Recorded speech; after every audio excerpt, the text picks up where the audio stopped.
Nyatakan saja berpihak, Pak Presiden.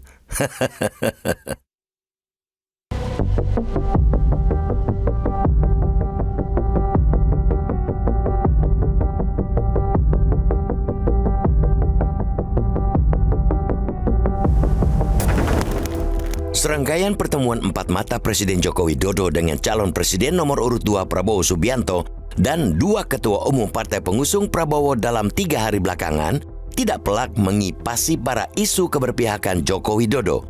Itu karena pertemuan-pertemuan tersebut dilakukan tepat menjelang debat ketiga Pilpres 2024. Setelah bertemu Prabowo pada Jumat 5 Januari malam, Jokowi mengajak Ketua Umum Partai Golkar Airlangga Hartarto bersarapan dan berolahraga bersama Sabtu pagi. Kemudian giliran Ketua Umum Partai Amanat Nasional atau PAN, Zulkifli Hasan yang dijamu makan siang di Istana Bogor kemarin. Pada malam harinya, digelar debat yang menampilkan para capres yang difasilitasi KPU RI. Orang bisa bilang, pertemuan itu wajar karena Prabowo, Airlangga dan Zulkifli merupakan menteri-menteri kabinet Jokowi.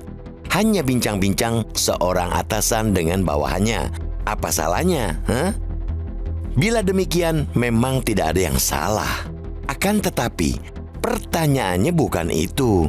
Melainkan, benarkah pertemuan tersebut terkait tugas negara ataukah pembicaraan konsolidasi pemenangan Prabowo?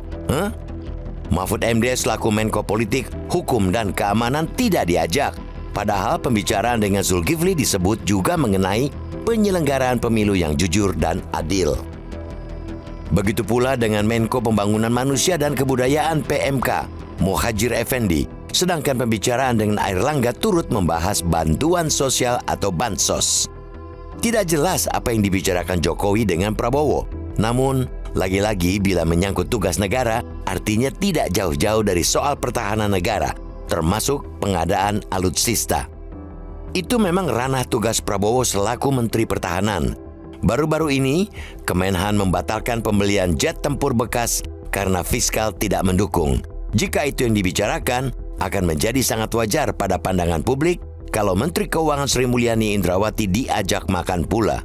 Sinyal-sinyal keberpihakan Jokowi kepada Prabowo dalam Pilpres sudah hadir sejak pertengahan 2023. Sinyal itu menguat ketika putra sulung Jokowi, Gibran Raka Buming Raka, menjadi cawapres Prabowo.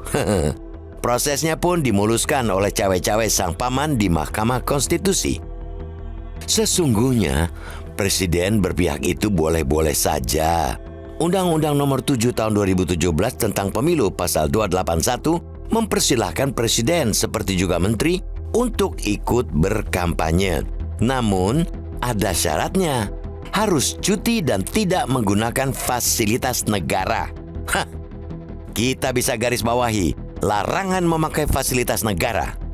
Tentu amat sangat tidak etis menggunakan fasilitas negara untuk kepentingan pemenangan pasangan calon dalam segala situasi.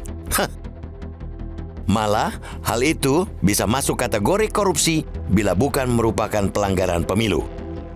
Alih-alih tegas menyatakan berpihak dan menjalankan sikapnya itu dengan ikut kampanye, Joko Widodo berulang kali menyatakan bersikap netral. Dalam salah satu kesempatan, Joko Widodo bahkan tegas menyatakan menolak menjadi juru kampanye karena khawatir dianggap cawe-cawe. Lain di bibir, lain di perbuatan. Walau berkata netral, sikap dan langkah Joko Widodo telah memberikan sinyal-sinyal keberpihakan kepada pasangan Prabowo Gibran. Joko Widodo memilih bergerak di ruang abu-abu dan membiarkan publik menafsirkan sikap dan langkahnya. Dampaknya tensi politik memanas karena menyeruakkan perdebatan-perdebatan tentang keberpihakan presiden. Publik pun sulit memantau potensi penyalahgunaan fasilitas negara di balik agenda-agenda presiden karena tersamarkan oleh tugas negara. Disengaja atau tidak, Joko Widodo sama saja berupaya mengelabui publik. Ketimbang bolak-balik berucap netral tapi nyatanya berpihak, sekalian saja Pak Presiden menyatakan dukungan. Tidak usah main tanda-tanda. Republik ini tidak akan kehilangan Anda sebagai sosok negarawan yang berpijak di atas kepentingan semua golongan, partai, dan rakyat.